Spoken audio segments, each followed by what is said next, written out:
One, two, testing. Huh? Yeah. Okay, we'll put a little black on. Let's see who else comes. It's pretty casual. Hey, how are you? Convincing, so we're gonna go. Oh yeah. So good. It's not convincing to you stay. I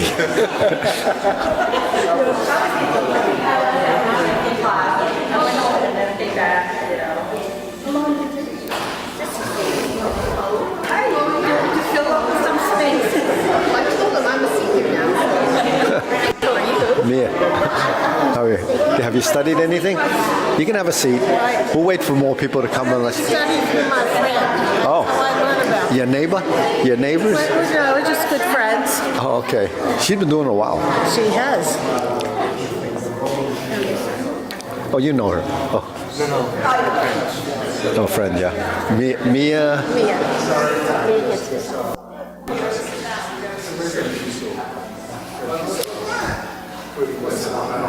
So have a seat. Have a seat. Relax. So what's your name again? What's your name again? Dimitri. Okay. Nice to meet you. I don't care.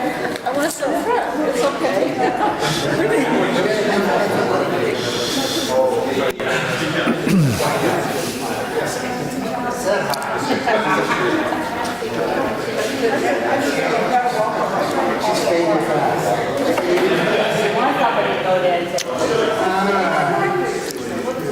What's for dinner? So this. Everybody sits in the back. I always feel like whatever he likes. Well, we didn't know how many seats to set up, so and we didn't want to put. Yeah. So we don't know if people drift in after. But meanwhile, if you have any questions, you can throw them out about Tai Chi or what the benefits are, or what potentially you would be learning. And the other thing is, this is the first meetup we'd had for seniors, mainly because we only got an elevator in the last year. And so we've been doing senior programs, in the other communities. We haven't done Newton because Newton always had someone teaching over on the other side when the senior center was over on Walnut Street. So they're building a new one now. It'll probably take about 5 years. They're rehabbing the old one, I guess. So, but I thought in a community with so many seniors that we should have some interest. How about Brookline? Do you do anything in Brookline at the senior center? No, we don't. We do Belmont, and then we go out further, Wayland, and so forth. Susan, they're from Brookline area. Yeah. More chairs? Oh. Bring it on. Those are reserved. Those are for the VIPs. Oh, yeah. So Donna tried Tai Chi, a couple of years ago? A few years ago? 5 years ago. 6 years. We had the pandemic, so that's probably 5 years ago. And you thought it was hard to learn, right? Yeah. So one of the challenges of learning Tai Chi is that it's the coordination and then it's the memory side of it. So a lot of times when you take something that requires the body learning it does get a little bit challenging because most people use their minds to do things other than teach the body. So, most of the time, you use the mind to memorize things or to learn things. And if that's you have a profession that only requires that, then the body doesn't really get involved. So, body learning is really functional training. When we move, we have to learn to move. So most of the time we just mimic things and do things, playing sports, whatever. You mimic the sport. You don't really develop real motor skill. And people that actually develop real motor skill when it comes to sports is because they either have a passion for it or they have a natural ability. But generally, to learn something like Tai Chi, you have to go through a process. First, understanding what you're learning, and the other thing is how do you learn it, right? So we're creatures of habit, and so most motor skills, anything that we do, require doing it over and over again, repetition. So we've been doing that since day one. We learned how to pick up a cup, we use a fork, or like an infant would have to learn where the mouth is and so forth. So that's a muscle memory, a motor skill that you develop. But as we age, I call prevention of age-related degeneration. That's what this is, the Tai Chi Paradigm. So it's a system that I put together from traditional martial arts. So, the paradigm is a model of something that evolves using the same format, platform. So then the paradigm so happens I use the acronyms to produce those words, right? So does everyone understand what those words represent? Proprioception, everybody know what proprioception is? No, yeah, okay. So proprioception is your body in space, and your system has proprioceptors in the joints and in the muscles, and when you move, it picks up that information and it feeds back the brain, and it's a constant back and forth. And that sensory system controls your balance, speed, movement, and muscle memory. So when you learn something, you have to do it enough for your body to actually develop an understanding. And it sounds like, it's an amazing thing, but that's something that we possess in the body. It's called sometimes a sixth sense. Just knowing where you are in space is one thing. That's the simplest thing. But the proprioception comes into play, assimilation. It's copying movements and assimilating something that you're learning. Something like Tai Chi is really a bunch of positions that you go through, and you format those in the body, because we have to format it. We also have to memorize it. So that changes how your body perceives the motions to be. We can copy them but not know a lot of what we're doing. We just mimic it. And then repetition is what we do over and over again. So if you come to class, we would do maybe a half an hour of fundamental exercises. Some of those exercises are similar to calisthenics. Everyone goes out and they do a bunch of these and a few side bends and so forth. Those are just physical motions. When we do these movements, we're really building structure, positions. I call it the geometry of position. So as we move through, the different exercises, we're working the different parts of our body. And each part of our body is made up of joints, right? Shoulders, elbows, wrists, ankles, knees, and hips. I call those the primary movers. When we learn to use those properly or build range of motion, then that, helps to build enough flexibility or coordination to learn to integrate your body to create these different positions, which are postures. Articulation, those are your joints. You have to articulate motions, define the motion, and I call it manipulation of the skeletal structure. So you learn to move those in different directions, because movements is three-dimensional. It has to be done in space. So a lot of times we don't know how to move into another space without losing sort of sight of where it is. Perception. You have to know a directional movement, whether it's forward, backward, right, left, or center. So those are the types of things that are built into our form, our training, our posture. So it sounds like there's a lot to learn just based on what's there. So dimension, that's what I was referring to as a three-dimensional movement. A lot of things that we do are flat. You work on a screen, everything you learn, even watching TV, it's really only two dimensions. The visual side of it is just that you understand that there's depth and there's space. But when you get yourself into a place, you don't really know where your arms are going. So that's one of the things that we learn. That's part of proprioception. integration. So that's when your right side and your left side have to work together. We do a lot of things as tasks using both sides. You can't say cut a piece of bread or slice a piece of bread without having your two sides working together. We just take it for granted that we can hold that and then move the hand. You're not going to hold the knife and then move the bread. So you know, just from experience, you would figure out how you would do that. Even putting, say, butter on a piece of bread, it takes some feeling. You know, the butter's hard or it's soft. You can detect what kind of pressure you're going to use to spread the butter, not tear the bread. You know, so that's mainly from, you know, understanding that if you press too hard, it's going to rip or whatever. So that's what you know, all these things are describing. Now, gravity. When we move, we have movements that go up and it goes down. And we always talk about relaxing and releasing. So gravity is actually something that acts on your body. So when you lift your hand up, you know, how much strength does it take to lift? Because there's gravity acting on that motion. How much does it take to bring it down? So actually it doesn't take anything to bring it down. It's just going to fall. So when you learn to move, if you balance your motion, then gravity is actually what supports that.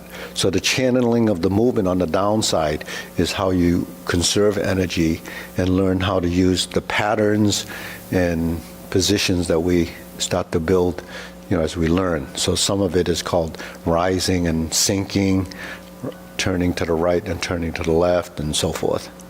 And then mindfulness, all of this involves the mind. So in Tai Chi, it's called use your mind, intent, and not strength. So that has to be interpreted. Everything as a theory has to be interpreted. So mindfulness of movement has to do with conscious intent, direction of movement, learning the motion as it's taught, not just on the physical side, but the understanding side. So all of these things become part of, you know, the practice. So that's where a lot of people would get lost, because if you just came in and went through a few movements and then say you can't learn it, it's because we don't understand that there's a process.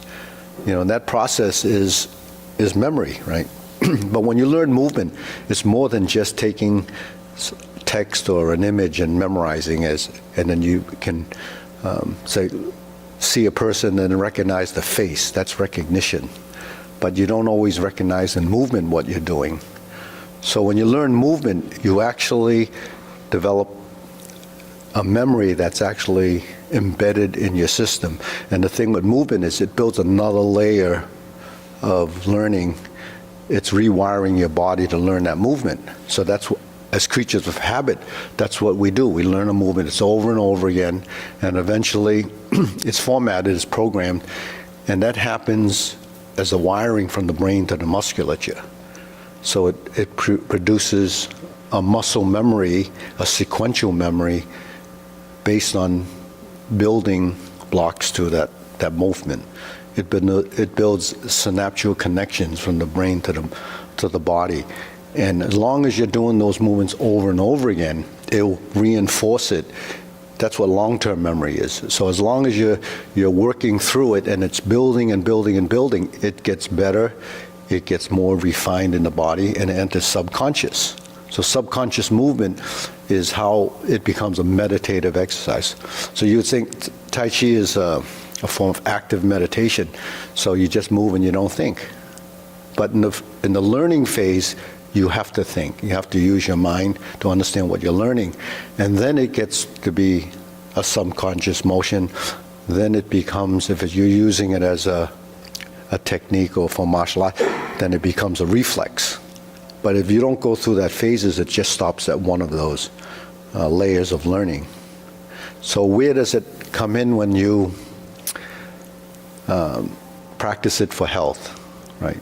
So when you move your body, it produces circulation. That's the only way the fluids in our body move. You know, the heart pumps it out, then you have to move to complete that circulation. if you don't move certain parts, fluids will seek the path of least resistance. So if you don't move certain parts of the body, and those are your muscles, you have to contract and release, contract and release. So you bend your knees, you lift your body, so the whole body is involved with the movement. And where does that develop? From the postures, from the sequential memory, and the concepts of, what you're trying to get the body to do.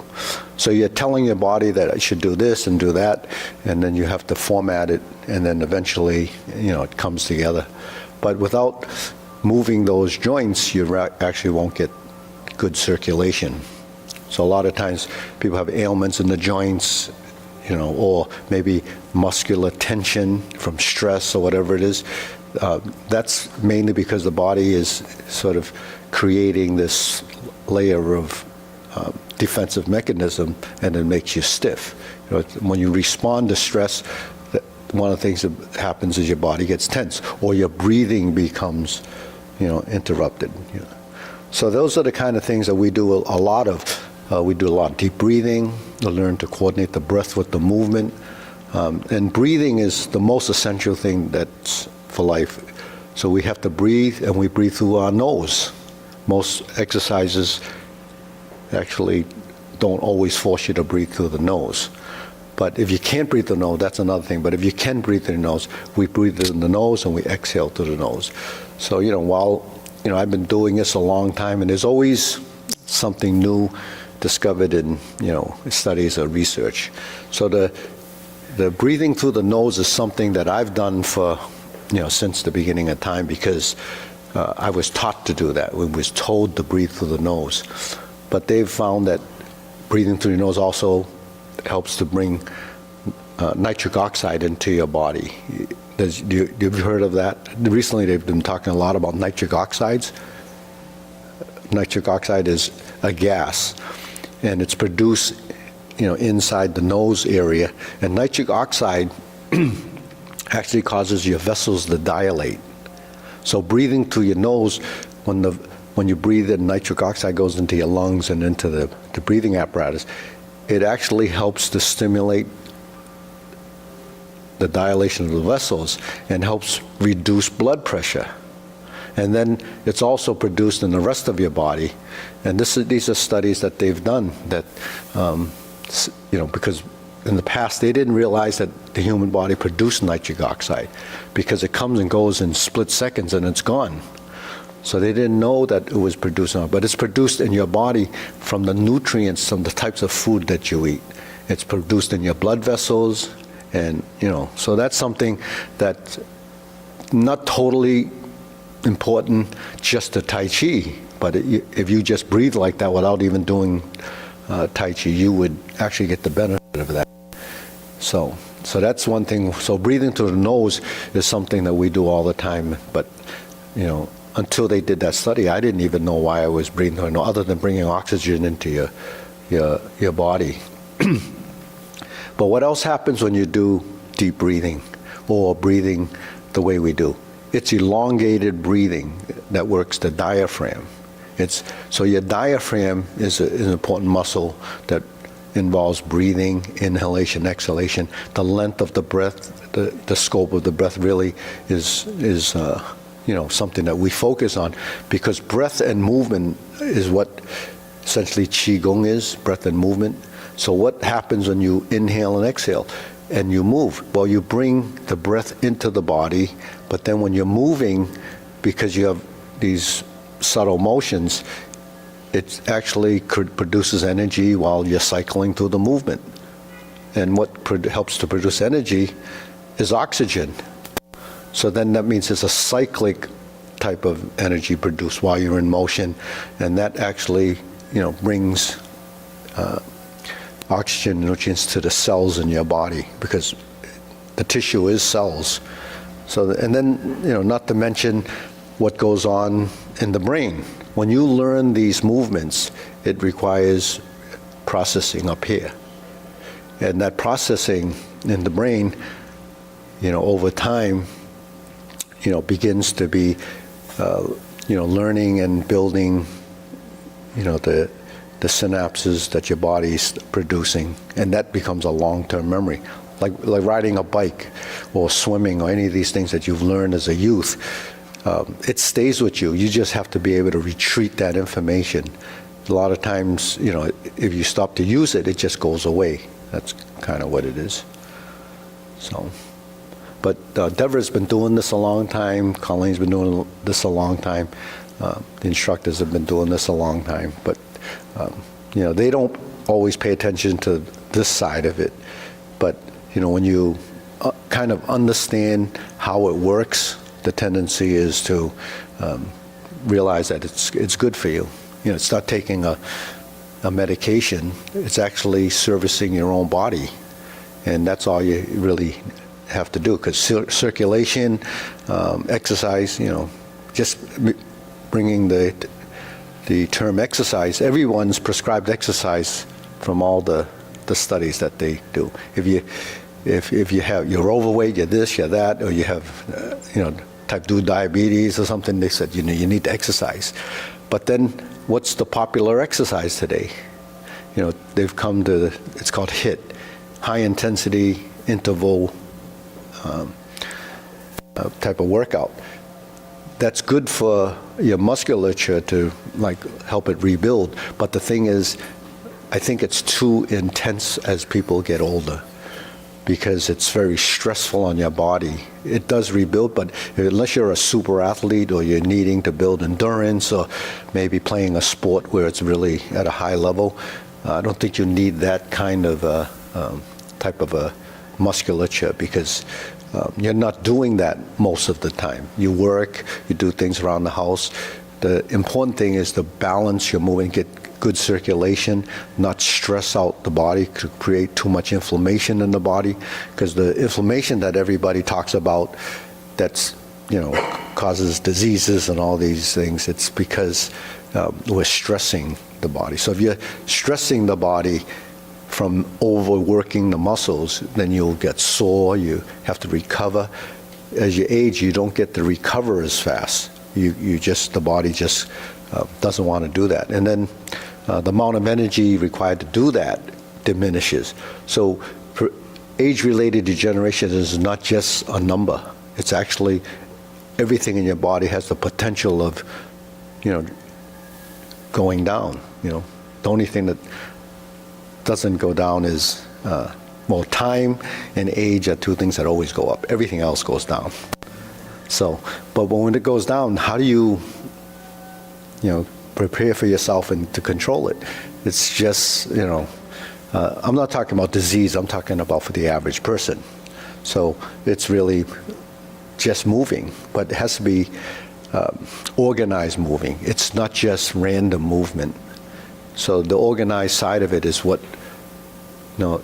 when you use your brain, it has to be, sequenced, it has to be organized, it has to be, so it allows you to process things efficiently.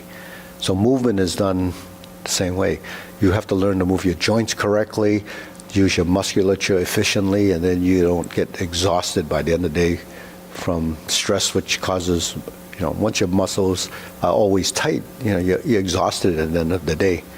So overcoming that side of it is that.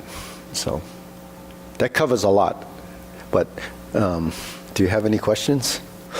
How to learn it, right? So we have a set of exercises that we do, and if you want to just stand up and try a few of these to see what they're like. So what the classes will be, and for this group, is to work slowly and build for this specific group. The people that are already doing it for a number of years would probably not want to do it this slowly, but the thing is learning it and fixing your movements, and then not getting beyond a certain level. That's how senior centers or senior or adult ed type programs are. They're very short and they're condensed, but then they don't teach a lot. I don't think down Tai Chi is a good thing, because if you just do a couple of movements, that doesn't do the whole body. I think you need to do the whole set of movements in order to work the whole body. So we have to work all the joints in our body. And once I mentioned the major joints, but there's a lot more involved than that. So, anyways, Calvin, how often should we be doing it? how often? Once a week isn't enough to do it, to remember it. But exercise is something that you have to kind of understand that it's necessary, like eating. You eat more than once a day because you need the nutrients. But if you're taking in the nutrients, why are you not using your body to circulate those nutrients? So I think at least 2 to 3 times in the beginning. I think it's more important in the beginning than later, because once you've kind of gravitated toward or developed the discipline to do the movements on your own, which is most people don't have that discipline, it's better to come to a class. So we set up, I call it STPC, Senior Tai Chi Paradigm. So that's just the label, that class. So that class, I have it on a schedule tentatively to see what would work. But, ultimately it's, what's convenient for the people that are going to do this or would want to do this. So there's that sign-up sheet. It also has the 3 days that we have it scheduled. And I know some of you are working, so you can't do it during the day. But most seniors that are not working or they work at home can do it in the daytime. So a few of those would be daytime, and then I have one of those in the evening. And the other thing with those classes is it just stays within a realm of learning the exercises, and that's about 30 to 40 minutes of just these drills. And then you learn the form. So the form isn't a rush, but there's 2 ways that the form is taught. One is, I call the linear form, and everything is facing a mirror. So that when you were learning, we didn't have that approach. So you learn it facing the mirror so you can see what you're doing and what the instructor's doing. And then once you've learned those movements by section, there's 7 sections in the sequence. There's 37 movements. It takes about 4.5 to 5 minutes to do the whole routine. And it would take you, depending on how often you practice, I've taught it in 20 classes to college students. So this last session that I'm teaching college students, they're already up to, they've done 3/4 of the form in probably 13 classes. That's pretty fast, but they're doing it as a course. So for the average person, I'd say in 24 classes, you potentially could finish the 37 movement form and still do it in a group format. To do it on your own, it probably would take a little longer than that. But it's the approach and, how you feel while you're learning it.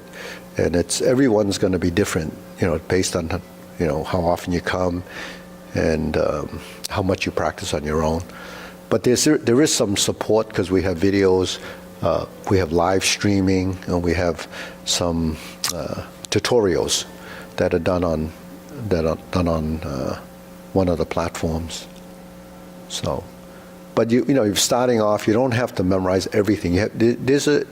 There's a way, an approach to do it. So you have to learn a little at a time, and you build off. The warm-ups are done every class. Doesn't matter whether it's an advanced level or people that have been doing it for 20, 25 years.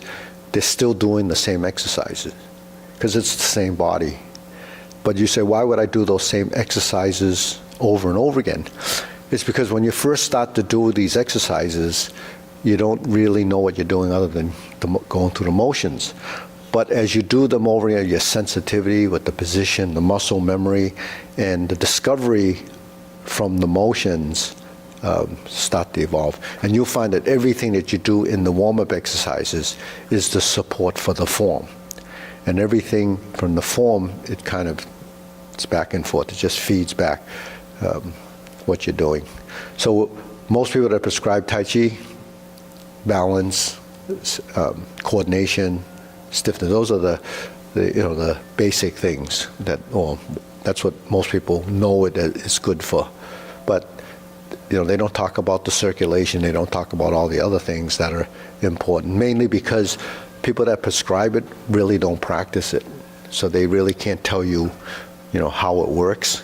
That's why you won't hear things about, well, if you did this, this is what you have to do, because they don't know how to do that. So I know how to do that, but I take their studies that tell me why that it works, and then I look at the the physiology of the human body to kind of understand why things work the way they do. Yeah. If you have arthritis in your body, how does the warm-up exercises aggravate it or help? It would help. It would help it. Yeah, they've done studies on that. Tai Chi is good for arthritis. It depends on maybe the type of arthritis. If it's, but it is good for joints, and it's gentle, so you're not building any more inflammation that it might have. But circulation is important too, and then diet is actually important too. So everything we do, it's all tied together.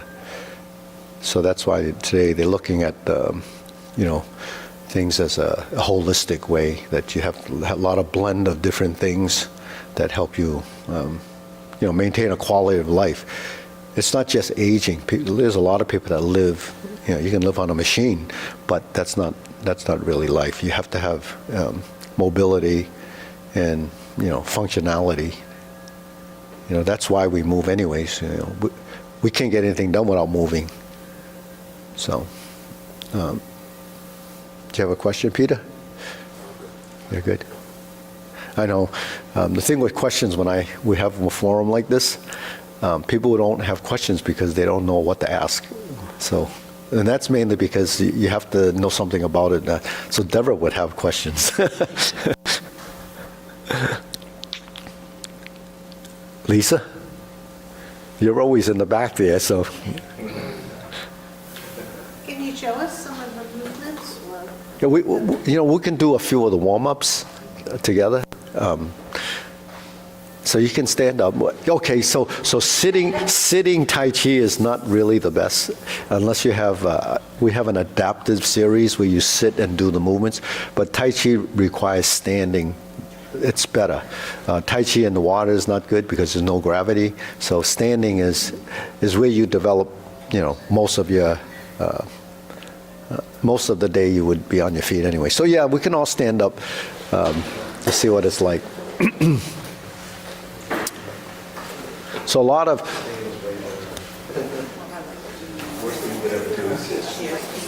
Yeah, you can step forward. You can step forward. Yeah. So, this is really. I'm going to just take it from the ground up, right? So I work with a lot of angles. I call it the geometry of position. So when your feet are at a 90-degree position and you pivot on the balls of your feet like that, that establishes a shoulder width stance. So when I just saw Peter do this, right? So that's how you would spread your feet. But in Tai Chi, we pivot off the ball of our feet, because there's weight shifting involved in doing that. Because when we stand like this and the weight is 50-50, you actually can't move either one of your feet. You can't even step to the side, because in order to step to the side, you have to shift this way. But you don't realize that because you don't think about it, right? But in pivoting, that becomes measuring a position. So once you do that, your feet become somewhat agile, and when you pivot, and you pivot. So while we're pivoting our feet, you say, well, that's easy enough to, but it's not really your feet that's moving. It's your hips that are twisting. So how many hip replacements are there? A lot, right? And a lot of knee replacement. Because the hips are kind of lose range of motion, they kind of get frozen. But the thing is, if you have your feet here, this is setting up that. So all of our warm-up exercises, or most of them, are in this stance. And when we start the form off, it would be this stance that we're doing it. And then bending your knees, right?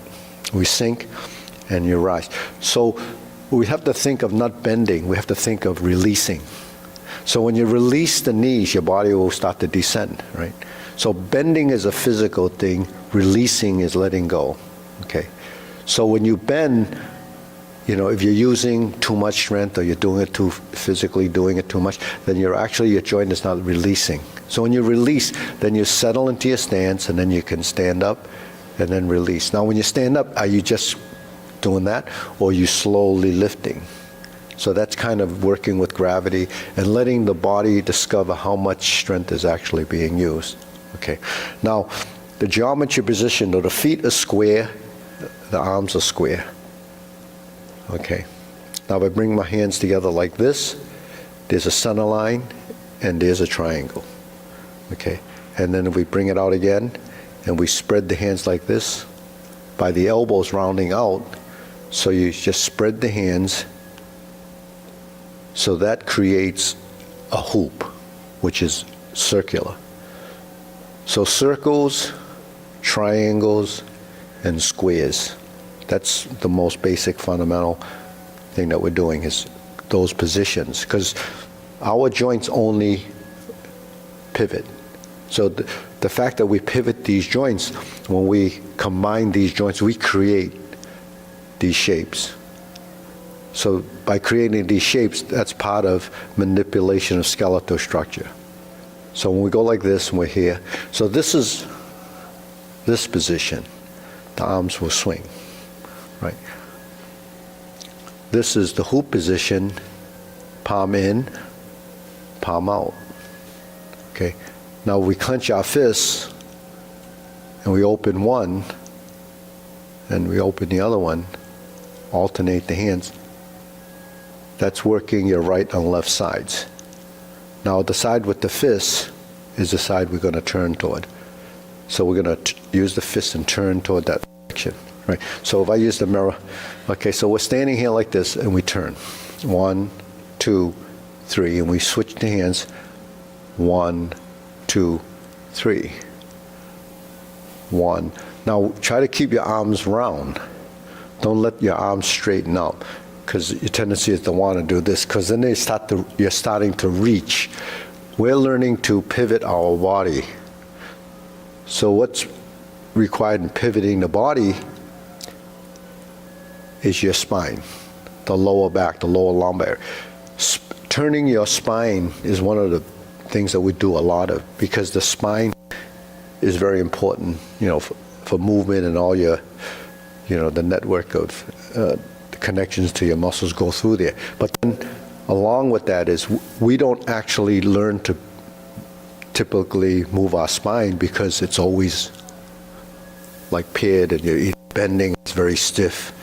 So that's why our back becomes such a problem as you get older. A lot of people have lower back problems from sitting, from doing, because they never use their back correctly. But you have to use your whole torso in order to rotate. So all of this is engaged, right? Your ribs, your torso become part of a motion. But you know, if this is affected by maybe slight injury, you realize when you breathe that it hurts, right? Why? Because when you breathe, this has to move. But we don't pay attention to it because we don't realize that that's happening. But your torso and your rib cage expands and contracts, it opens and closes as you breathe. So when you do deep breathing and you inhale and you're doing diaphragmatic breathing, this whole area is involved with that. So that breathing actually becomes easier because you're breathing through your nose and you're turning your body. So that's eventually will free up that motion. It doesn't happen overnight. That part of the turning sometimes takes, for some people could be years before the body actually realizes that it's twisting. We can turn the body and our feet, but that's not actually turning your spine. So we have to learn to turn the spine. So when we turn like this, we go 1, 2, 3, and I turn this way. 1, 2, 3. So how much does it turn? It actually, when your center of your body turns 45 degrees and then turns back to the front, that's 0, and then another 45. It only can turn just like where the toes are pointing, 90 degrees. So you turn in 45-degree increments. So when you're here, you turn 1, 2, 3. So when you get to this position, then you let it go a little further, a little further, a little further. So that's a stretch. 1, 2, 3. 1, 2, 3. And then the next exercise would be, this is on the hip, this is in front of the forehead. Then you bend to the side. And then you go back to center. So we usually go 1, 2, 3, and then go up. This goes here, 1, 2, 3, and then back. So when you're first learning them, it's explained. But when we do a class, we go through these exercises one after another, one after another, just follow it. And then once you've done a bunch of those, then you begin to realize, it starts to know it from doing it. Then the next exercise, the third exercise, is we lift up till shoulder height, and then you start to bend down as a stretch. And you go down as far as you can, and then you turn to the right, and you turn to the left. And you're back to center. Then you inhale with the palms up and exhale on the way down. Okay. So inhale, exhale. So when you inhale, you see how my fingertips has a space? So that creates this joint angle position. So it's not like this, it's here. And when you lift up, you relax the shoulders, you turn the palms down, and then you begin to press. So you see the hands and elbows become part of that movement, and the shoulders. So most of the time when you inhale, it's on the upstroke, and exhale is on the downstroke. So when you lift up, try to release the shoulders so the elbows end up pointing to the side. And then you drop. Okay, so that's the first 3 exercises. Then you put your hands on your waist. Then we make these circles, right?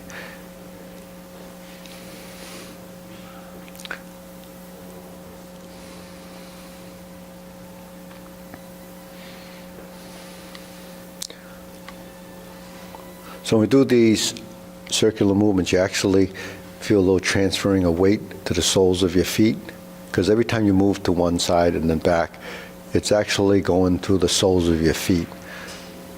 So that's the feedback that you get so that you don't tip over. That's what proprioception is. It's part of that. Because the soles of your feet have sensors, and it's telling you that you should contract and release and contract and release. But then over time it just becomes second nature, and you just kind of go through the motions. And then the other side. So we always do movements in 2 directions, especially these basic, because the body has to develop a balance and motion.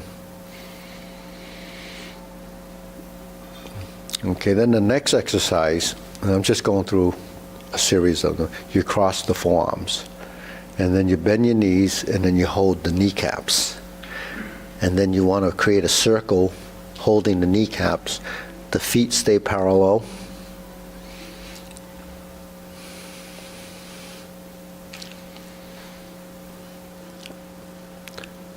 And then we switch the hands. So one's on the inside, one's on the outside, and it's the opposite direction.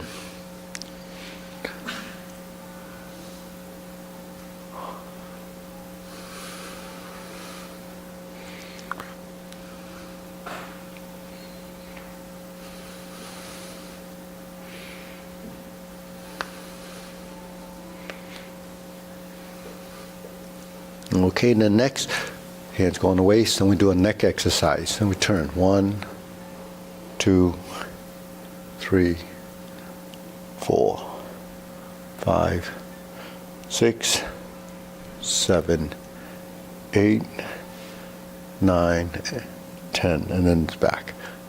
1, 2, 3, 4, 5, 6, 7, 8, 9, 10, 1, and 2. Then we tilt to the side. 1, 2, 3, 4, 5, 6, 7, 8, 9, 10. You can join in. And center. Now down. Circular movements. 1, 2, 3. Other direction. 1, 2, 3. Center. Then the hands go out like this. You pull in, elbows out, hands go out. Oh, yeah, give yourself some room, and then go up on the toes. And then let it down. So you coordinate the inhalation through the nose and exhale as you descend. Then we inhale. So this I call the deep breathing exercise. Okay, so those are sort of the calisthenics. Then it moves on. So there's series of exercises that work postures. It works continuity of movement. It works skeletal positioning, and then it works sequential type things that are in the form. But everything is broken down into hands and leg movements. So you work your legs. So we learn, those basic warm-ups, what we do first.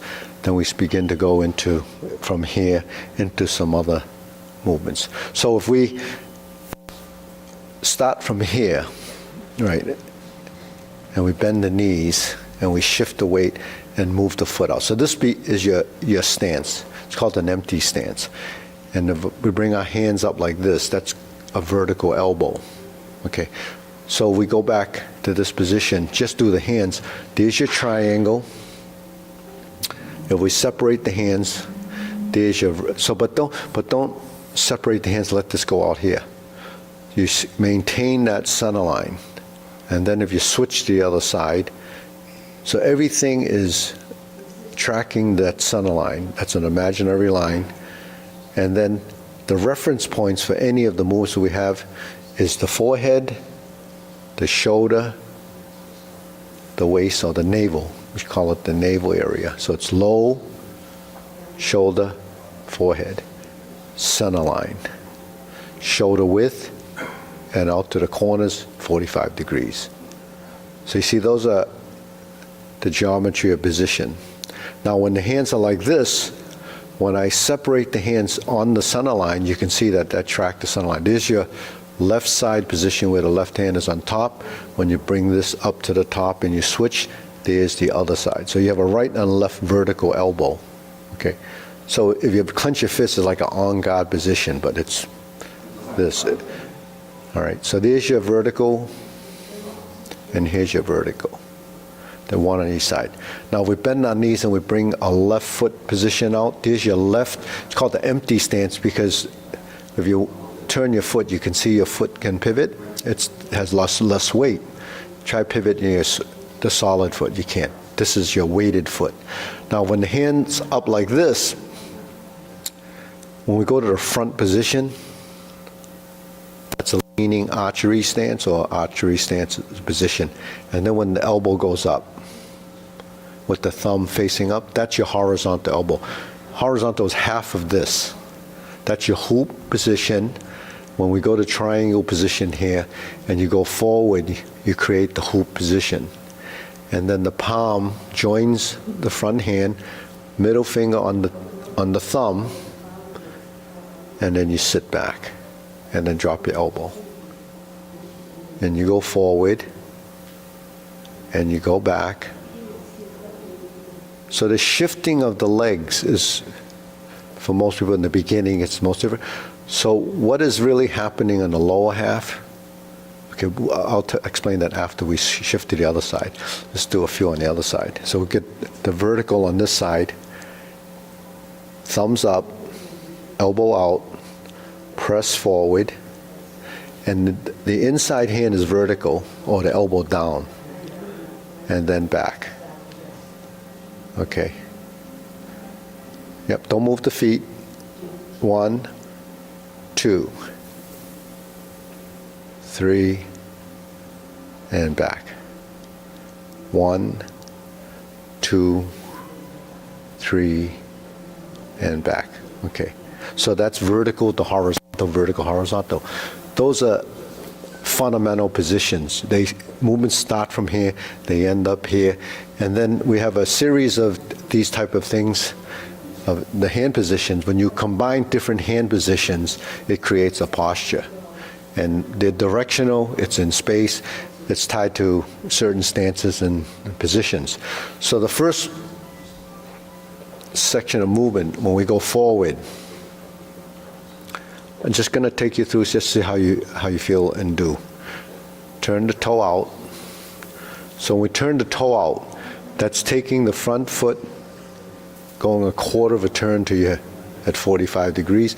Let's try it again. Remember, this is thumbs up on the left side. So you look at your hands, okay. So that's part of the learning curve. When I say horizontal over left, is it this, is it this, is it this? So we have to remember the thumb is up, and you press, okay. Then you sit back, then you toe out. Now we bring this foot up, now you're in your right stance. Okay. Okay. So a little trouble doing this because not enough weight is there, so that's when that happens. When you toe out, you have to shift your weight, so when you go out, you have to bend the knee and shift your weight. So that means your knee has to go that way first. And then you can step through without rising. Okay, flip, stroke down, bring this hand up. Now you're on your right side. And then you press forward. Okay, so that's called a transition. So a lot of confusion there, and you say, oh, how can I remember all that? Well, it's because you're trying to see what we're doing, trying to memorize the hand, you're trying to memorize what it's like this or that. So it's just the visuals. When you look in the mirror, is it this way or that way or that way? So that's something you just have to get used to.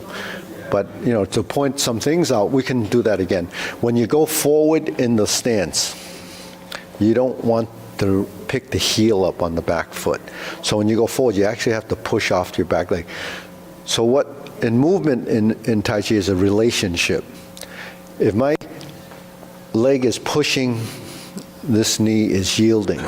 When this knee is straightening, this knee is yielding. So I create the forward position because this straightened. So it's straightening and bending, straightening and bending. That's sort of the most simple explanation. They complement each other. They don't work independently because they complement each other. Now you're building a relationship in the body. Just like when the hands are here and you go like this and you go like this, you're building a relationship between the fact that this dropped and this let go, this dropped and this let go. So that's really yin and yang concept, where one goes the vertical, one goes the horizontal, one goes vertical. So there's always sort of that binary thing where one goes up, one goes down, one goes forward, one goes back, one goes right, one goes left. You know, it's all built into the motion. You inhale, you exhale, you rise, you fall. You know, it's all part of the concept and principle. But when you learn these basic things, it does take time for your body to get familiar with how your body has to move. We move like a robot when we're learning it. So a robot goes through a motion. It's horizontal, and you drop it to vertical, goes back, and goes forward. So that's the action. But look what you're doing to your shoulder. It's releasing, and so now your shoulder joint is getting a motion. So your shoulder joint, if you don't move it, it starts to freeze and starts to have problems because of the fluid, the synovial fluid that's in the joint. If you move it, it's going to produce it so that it needs to help lubricate it. The knees are the same thing. Your hips are the same thing. All the big joints have to be moved. So if there's maybe not enough movement, maybe that's what's causing the inflammation, or maybe that's what causes the arthritis, you know. Yeah. During class, will there be somebody walking around to correct us if we're not doing it correctly? Yeah. You can't see what we're doing, and we're not sure we're doing it right, so. Yeah. And the class would have to do that, you know, go through that. Yeah, there is, but, you know, there won't be that many people in a class typically. It's probably 12 people maximum or less. So if you go to a position, let's go into the left side empty stance. So it's called the empty stance, right? So when we're here and we move the left foot up, right? So then bring your hands up. So in the beginning, just get into your position. So this should actually be a little longer here, this way. So it's a little more open, relax the shoulder. Yeah, so this hand, relax the shoulder, let this hand, this side, let this one not drop. Yeah, see, something's holding that up, that's tension. And then straighten the hand. So that's the position.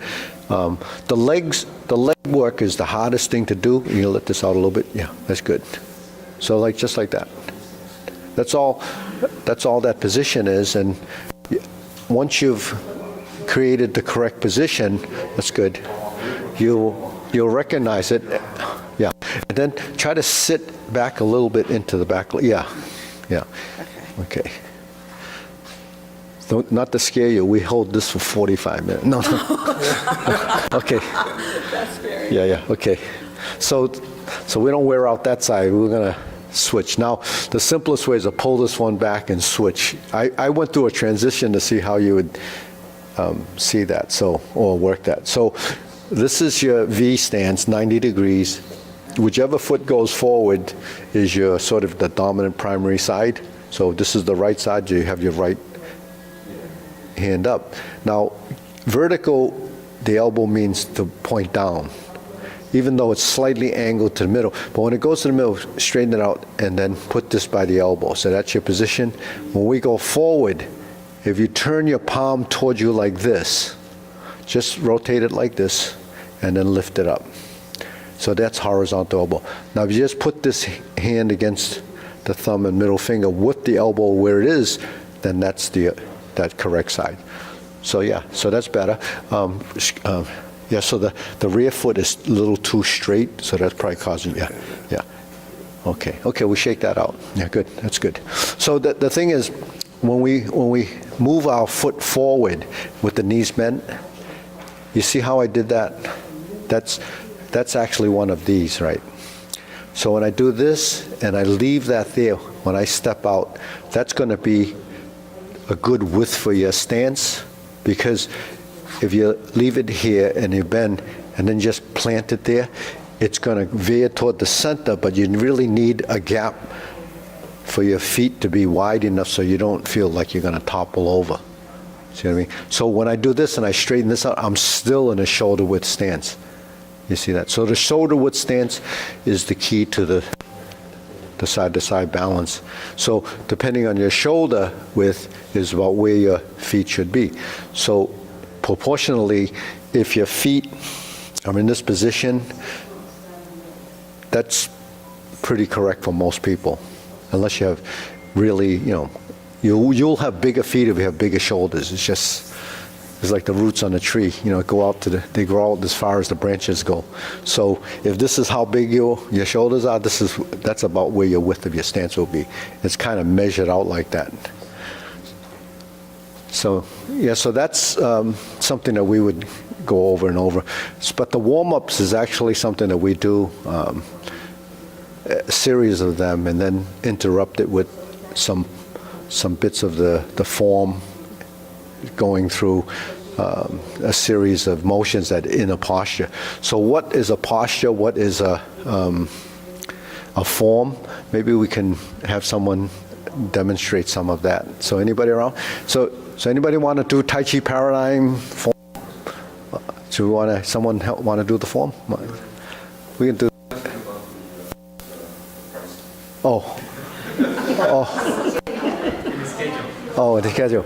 So we haven't actually established a pricing for this yet, but I wanted to do it so that it's like a senior center, so that it would be not like what our regular prices would be, because the learning for that group of people, that class is an hour and a half, and they're learning different things. So, but anyways, we'll talk about that later.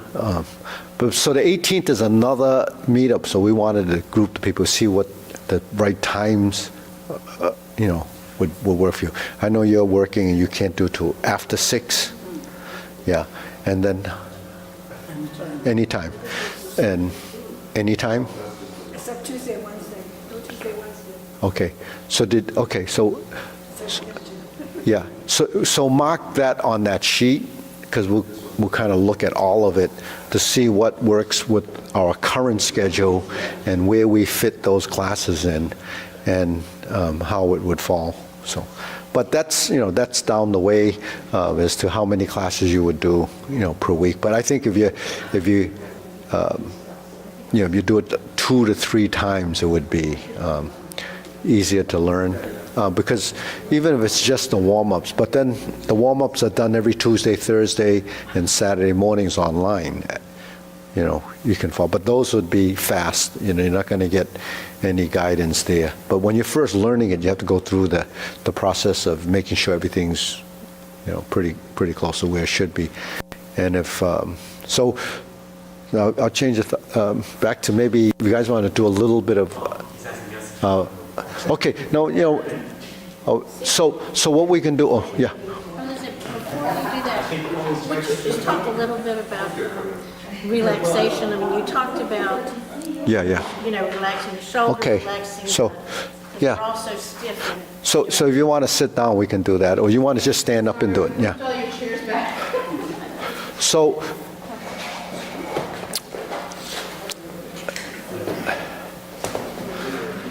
So that gets into kind of that. So when most people see Tai Chi, they see it out in the park, they see it on commercials, they see this really slow motion type of movement. Looks like a dance. A lot of people think it's a dance, looks like ballet. But actually when you're doing Tai Chi, there's a conscious intent to the movement, and there's also, before it was a health exercise, it was a martial art. So there's functionality. So all the positions are critical to functionality, but it's also the most natural way to use your joints in the body. So all of these movements are guided by principles, and this series of principles that we try to abide by. So one of them is release, well, it's called 存真放松, or in Chinese that's what it is, but it's really releasing the tension in the joints. Releasing the joints. So most people would use the term relax. Relax, if you're just meditating or you're sitting there, relax. So you just let the mind go, and people think that's relaxing. But in this, you have to learn to release tension in the joints, because any tension in the joints is going to affect your movement. Tension is a conflict in movement. So in order to move, you have to let go. And when your hands are up here, you want your shoulders to let go. Because why that's not relaxed, because something's holding up your shoulders. If you bring your hand up like this and you're like this, something's holding that up. So what we try to do is find the position when your elbow's here and you sink. So sink the elbow is a concept, relax the shoulder is the other one. Because the elbow and the shoulder, they go hand in hand. They have to be working together. So all the joints, your lower half and your upper half, have to learn to relax. So when we bend our knees, that's releasing, not bending. Bending is like doing a squat, right? So that's using a physical type of motion, whereas releasing is using gravity. So the other thing is, when you're doing something physical, it becomes isolated. So isolated movement isn't good in Tai Chi. It should be integrated, meaning that if something's happening here, something happening somewhere else, and usually with the legs or just the hands. If my hand is like this and I relax this shoulder and I drop my elbow, you're going to get that. If you go like this and you put tension in it, then it goes like this. Then there's some, that's not even a two-step, because it's still working a move. But sometimes people get in a position, they can't move their elbow, the shoulders up, so then they start to tilt. So to eliminate or get rid of some of the excessive rigidity in the body, we learn to bend, because the ribs have to expand and contract inside, and the connective tissue in this whole area. They're looking even at the fascia of the body, why the body has so many problems. So the tension and that, because it's all the stuff that's lining our muscles. So when we learn to move, free that up, you improve your circulation, improves your circulation, your lymph fluid, everything, and that's part of your immune system. So when we learn to relax and let go, that's what we're letting. So when you bring your hands up, this is actually one of our exercises. So when you move, it's the elbows, the knees. That's an upper-lower relationship and a coordination in the position, right? So when you sit and you lift, there's a vertical line. The vertical line is really the movement plus you're stacking your skeletal structure in the most efficient position. When you stack something, it has lots of linear force, like a pole. When it's skewed, something has to hold that. So it's your body, excessive tension. Hold it that out of misalignment for a long time, your body not only gets tired, but it also starts to form like that because it starts to think it's natural. So anything that you give your body, it starts to format like that. And then it becomes what your body feels as the normal thing, and it's just will stay like that. So, any other question? No? So grasp the sparrow's tail. Maybe someone want to do grasp the sparrow's tail? Yeah, everybody's so shy. I say. Oh, yeah. Okay, do it together. Do it together. So grasp the sparrow's tail. So the form is made up okay. The form is made up of a posture, right? So what is a posture? Grasp the sparrow's tail is a posture. You do a grasp the sparrow's tail, yeah. So there's your vertical, there's your horizontal, and he transfers forward. Then the roll back, and then the push forward.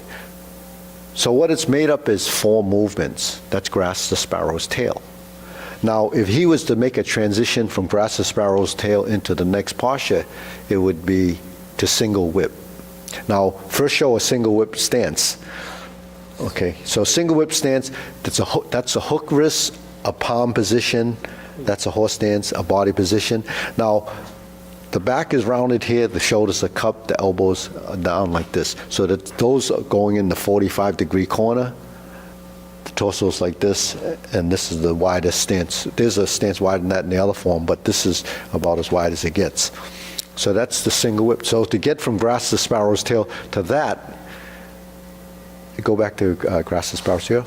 Yeah, forward, back, forward. Now this is the linear form. So you go forward, hook the wrist, and turn the front foot 45. Now this foot goes together to check your weight. That's your center. Heel goes down, he pivots, and then he opens up. So you get the single whip. So a series of these postures get blended together. So you would do that in a couple of days. So we identify the postures, and you do it in the mirror over and over again, and then eventually it comes together, and you start to. But the end goal is actually to memorize a sequence, a form, and the form is about 4 to 5 minutes to do. The long form actually takes 15 to 17 minutes to do. So if it's an active meditation, when does meditation start? It doesn't start till after you've embodied the form somewhat. Because meanwhile, you're thinking about it, so it can't be completely meditative. When it's meditative, you go through the sequence, you actually don't have to think about the sequence because it's formatted and it becomes second, it's in your subconscious. So subconscious movement is, most how we do most of the things daily. It's just, you don't have to think about a lot of things. You bring a cup to your mouth. I use that as an example all the time. You just bring it up and you put it down. If you're in a dark room, you'll still find your mouth. It's because you've been doing it all your life. You know where it is. Now, if you do it too fast, it's all over your clothes. Yeah. That's when you lose control. But okay, so let's do a little bit of the sequence, so you can see what. Yeah. You have time? You do a little form? Yeah. So this is called the Tai Chi Paradigm form. It's 37 postures linked together. Only 17 of those are different. Yeah. Okay, you can do it together. So, let's face it. Before we do that, Oh, okay, yeah. So I think the basic, I'll say, benefits of Tai Chi is the weight shifting, right? The balancing. Because as you get older, when you start falling, you stiffen up.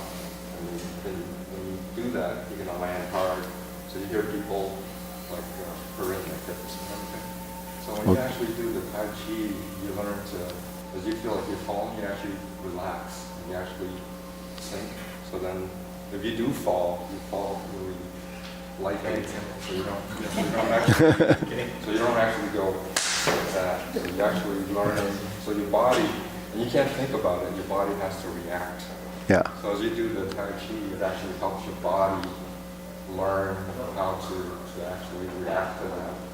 So I actually studied Kung Fu with Sifu when I was a kid. So I was like 12 or 14 years old. And I came back after 25 years. I saw Sifu's the school here. The main reason I wanted to come back was actually to do the Tai Chi, because I wanted to do something that I could do for the rest of my life. And it actually has been really helpful to actually help me with my Kung Fu because of the weight shifting. But at the same time, when you do it slowly, I don't want to scare anybody, but the Tai Chi is actually more difficult than the Kung Fu. Because the Kung Fu you can cheat. Yeah. When you do things slowly, you can't cheat. So you're off balance, So, but it actually teaches you how to maintain your balance. And actually, so when you lift your leg up, you can't just, you have to make sure your supporting legs are up there, so then you can lift your leg. And so you don't actually have to lift it that high either. So just to get balance, you could just as long as it's off the ground. Yeah. So this is what it teaches you. And then not only that, but then how your body moves. And a lot of it is just, think of like a wave or like the water. So that's kind of the things you start building, and it gets your circulation. And it helps Yeah. with stress relief. But that's when you start, like Sifu said, relax the shoulder, sink the elbow. So that's how you Yeah. do it. So, I work 40 hours a week. But I practice Tai Chi every day. That's my stress relief. So the idea that if you go to the gym and you work out, you're working, it's kind of mindless because you're just going and doing that. So one of the benefits of Tai Chi and Kung Fu is that you're also working your mind. So people talk about mindfulness all the time, and this is mindfulness. So what it means is that you're focused on the movements that you're doing, and that you're not thinking about something else. When you're doing this, you're not thinking about what I'm going to have for dinner. You're thinking about that movement that you're doing, so it's just the mindfulness, and that actually helps with stress relief. So you could do meditation, but then you're just sitting there and you're not getting the circulation going. So this is a combination of helping your circulation, helping your mind, all at the same time. Yeah. So also think about the fact that this type of exercise and art has been around for thousands of years. There must be something good about it. So, might as well take advantage of it with somebody that's been doing it for many, many years. And so Sifu is kind of unique because he understands all these principles. And in the old days, it was the masters from China, right? So they might not have been able to speak English. Now you have somebody that has that knowledge that can explain things to you in English. So he's here. Might as well take advantage of it. So.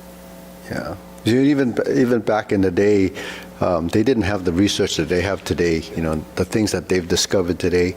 It's just studies that actually support what we do. We just did everything we were told to do when we were first learning. But after doing it for over 60 years, I began to question myself. I said, why am I doing this? So if you don't answer it and you're doing something for 60 years, you at least want to know, what happened over those years. But what Stephen has a good point, because falling is one of the things that they prescribe for people when they already have fallen. They said, you should take Tai Chi, but you already crashed. Thing is, Productive. you know, when you're elderly and you're stiff and you're worried about falling, your fear is actually already making you somewhat rigid because of, you know, then, so when you fall, you don't respond relaxed, you respond like that. That's why they always break the collarbone. It happens in car accidents too, right? When people have head-on collisions, when the people that relax, even with the airbag, they would, you know, but people that do this, they always break the clavicle bone or something else. But you want to do? Just Yeah. like, also like Tom, you know, people know Tom Brady, right? He's lasted that long in football. His concept was to relax when he got hit. Yeah. That's how he was able to play so long. So that he actually didn't get hurt. He would just go with the flow of the force coming at him. Yeah. He'll absorb it, so then he can continue playing. So that was the concepts that he used. So Stephen mentioned that he came back to this from a youth. That was 25 years later. He looks like a young guy, right? Well, he's pretty young. He's 63 next. Yeah. So that young gentleman over there, you wouldn't believe that he. Yeah, I'm 66. I've been doing Kung Fu since I was like 14 years old Yeah. in Hong Kong. And then after I came here, and then I saw Sifu also was demonstrating in Chuan, all kind of festival. And I was crazy, about Kung Fu. And I saw him like demonstrating in China. But I didn't get into Tai Chi during that time until I bring my son when he was like 7 years old, come to the school and learn the Kung Fu from Sifu. And then after my son go to college, and then I started Tai Chi, and I know what's the benefit the Tai Chi that bring into my life, combined with my Kung Fu. Talking about accident, when you're falling, things like that. It just happened to me last year. I was biking. I love biking. I was biking with my daughter in Cape Cod, and my son gave me a smartwatch. So in the middle of the trail in Cape Cod, and I jumped on the bike. I think I was good biking. I was racing when I was in Hong Kong. So I jumped into the bike, and I was I forgot to mark my timing. My smartwatch, tell me what's the speed and how far I go, and I forgot to turn it on. So when the bike, I was watching it, I was doing this, and that's by the time when I look at that, I was on the curve, and I was like that 20 miles per hour or something like that. So I know that I was too late to do that. So the bike was hitting on the curve, and I was falling. When I was falling, I know that I had to, the nature was stiffening up my body.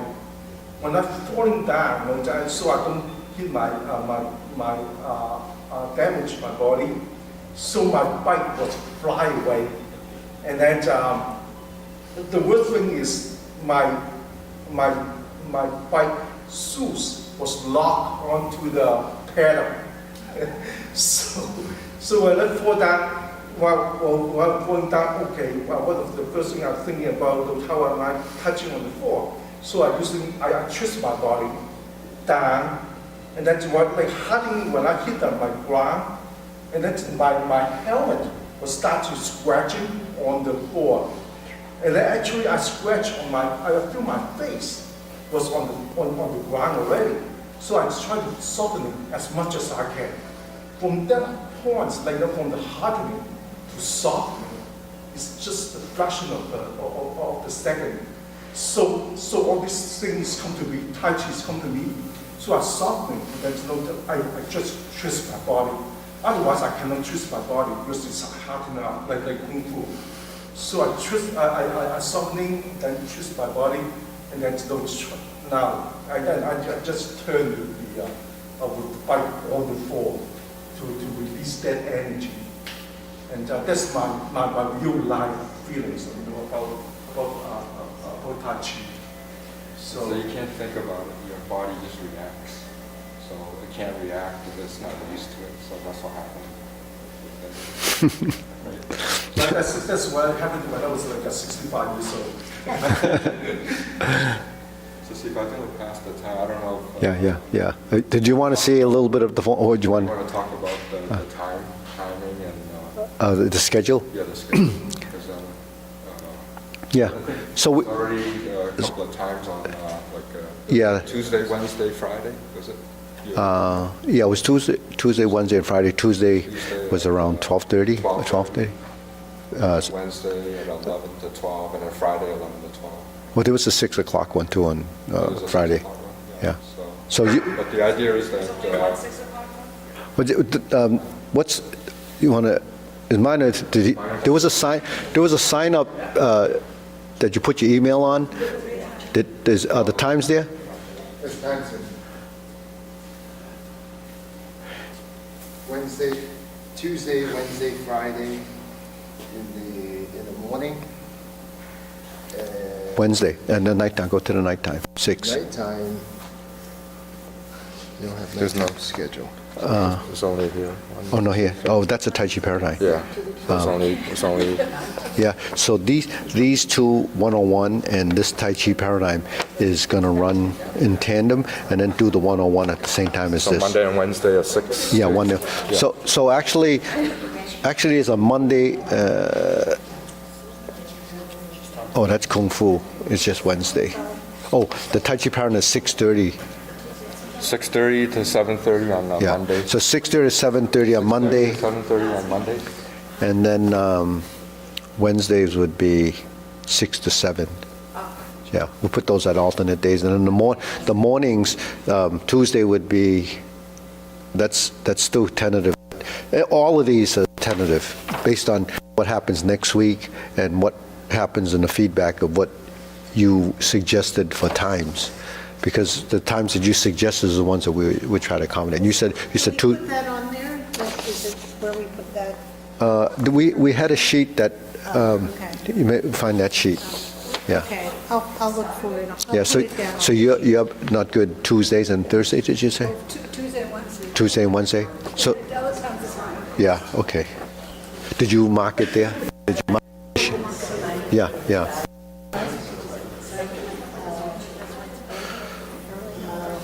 Thursdays are out. Thursdays are out. Not good for you, is that right? Thursdays is, well, reason why we went with that was tried to go alternate days, and then at least have an alternate schedule. But if you have a, So maybe you could just put put the one. what times would work for you and what. Where should I put that? I think there's a suggested. What is it? What's it say here? Says, how did you hear about Oh, it? and You can just Yeah. write it in there. Yeah. yeah, just Okay, I'm gonna put me down here. okay. Yeah. Okay. So. Yeah, that's probably more Yeah. important to get Yeah. the times.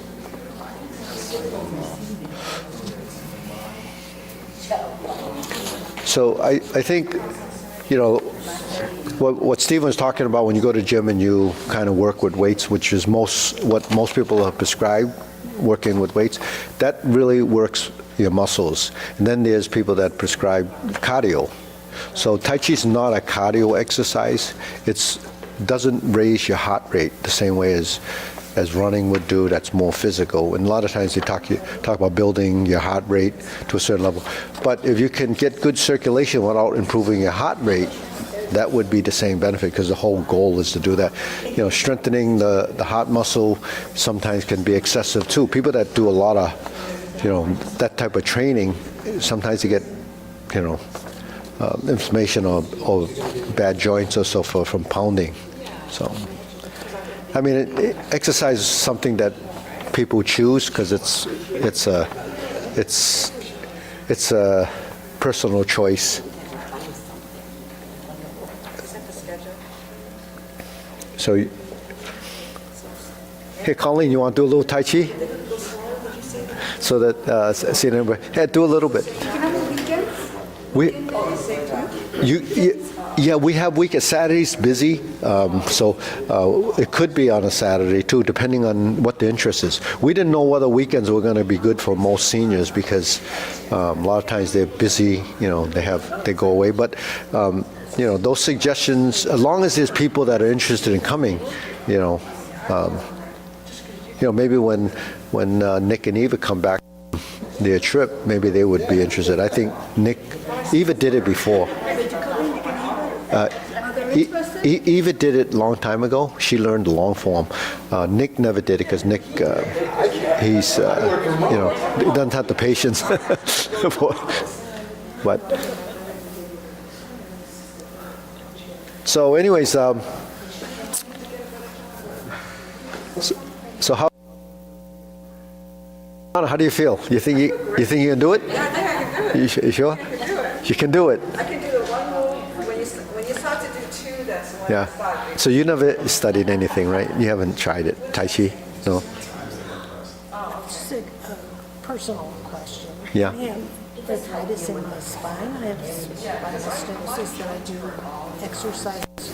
Sometimes standing up for a long period of time, so I don't know if I'm moving, if that will be comfortable. Can this aggravate anything in my, because I do a lot of exercises to keep me flexible. Yeah. What type of exercise do you do for stretching? Bending or? Plays tennis. I'm a tennis. I still play tennis. Yeah. I'm 78. Yeah. Well. So if you. I'm still doing that, but at Baptist, I went through all the series that they have for spine. So some of it is flexibility, is Yeah. really more